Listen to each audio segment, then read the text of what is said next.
Sometimes when creating a timeline, you don't want all the events to come on at once like this. Instead, you want one to come on at a time. You want to be able to control the timing of each event, like this. I'll show you how to create this really easy in Final Cut with Datapop. The first step is to put a timeline template in your timeline. Go to the Title tab and change number of events to 1. Then up in the canvas, use this on-screen control right here, this little circle, to move it over to the side. Alright, the next step is to duplicate that title and just put it above it. We need to make a couple changes to this. First of all, we don't want to see this title twice. We don't want to see it here and here. So we need to turn those off.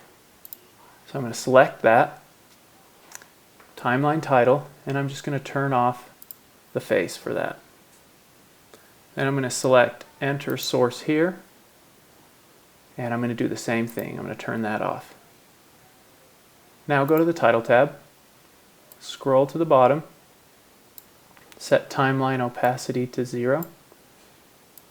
Now, we don't see any of that stuff because this template is on top of it blocking it. So let's change the background to, let's change the background to transparent down at the bottom. And now we see the template below it.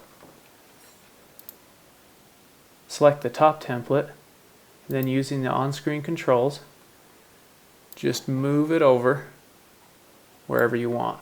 Once you've got them in the position you want, then you can adjust the timing by moving the top title to come on later.